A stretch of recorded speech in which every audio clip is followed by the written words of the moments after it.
So, quick handheld video here. This is what a broken mainspring can cause. You can see the coverage of the main barrel, and yeah, it's pretty loosey-goosey in there.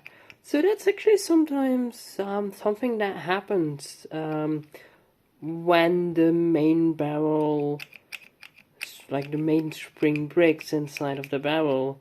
The force that gets released is so severe that, yeah, the cover pops off.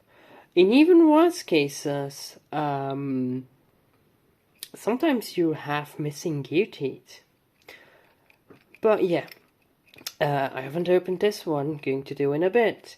And if there's missing gear teeth, I will let you know. But yeah, that's what broken mainspring can cause. Bye bye.